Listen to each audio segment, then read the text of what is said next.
নমস্কাৰ বন্ধু বান্ধৱীসকল, তোমালোক সকলোকে শাৰদীয় শুভেচ্ছা জনাই মোৰ এটা নতুন ভিডিঅ'ৰ সৈতে ফেচবুকৰ নীলকণ্ঠ পেজটোলৈ আৰু ইউটিউবৰ A05 নৱজ্যোতি বৰা চেনেললৈ স্বাগতম জনাইছোঁ।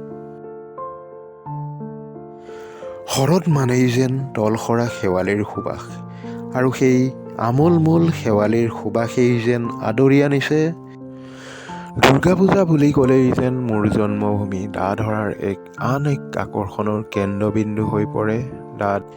যদিও আমাৰ এই পূজাভাগত জাক-জমকতা বা কোনো ধৰণৰ প্ৰতিযোগিতামূলক কাৰ্যসূচীৰ বিপৰীতে আমাৰ এই পূজাভাগ অতীজৰে পৰা কিছু ইতিবাচক চিন্তাধাৰাক প্ৰতিফলন ঘটাই নেতিবাচক পৰম্পৰা আৰু বৈদিক ৰীতি-নীতিৰ পুৰোহিতৰ পূজাপাঠ মন্ত্ৰোচ্চাৰণত শংখ ঘণ্টা দবা কাঁহৰ জয়ধ্বনিৰে প্ৰতি বছৰে চাওঁতে 109 বছৰ গৰকিলেহি যেন আমাৰ দা ধৰা ৰাজহুৱা দুৰ্গোৎসৱে।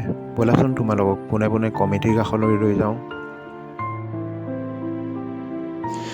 সেয়া দেখিবলৈ পাইছা, কমিটিৰ গুৰু আসনত বহি সহপাঠী জয়ন্ত চাহুৱে প্ৰশাসনে বান্ধি দিয়া সকলো নিয়ম নীতি যেন আখৰে আখৰে পালন কৰি গৈছে।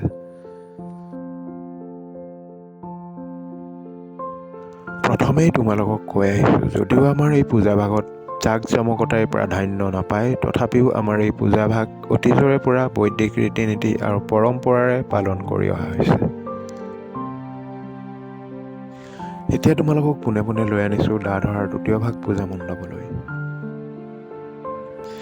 যদিও আমাৰ অতীজৰে পৰা দা ধৰাৰ মূল পূজা এভাগেই আছিল, তথাপিও বিভিন্ন কাৰণবশতঃ বৰ্তমান ভাগ ভাগ হৈ পৰিলে।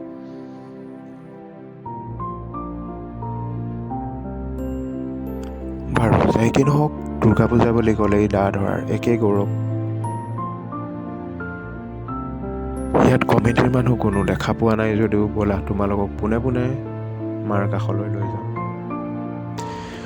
সঁচাকৈ দুৰ্গা পূজা বুলি ক'লেই যেন এটা চেলফি পইণ্ট। ইয়াতো একেই দৃশ্য দেখিবলৈ পোৱা গৈছে। আকৰ্ষণৰ কেন্দ্ৰবিন্দু হিচাপে এটা চেলফি জোন প্ৰস্তুত কৰা হৈছে।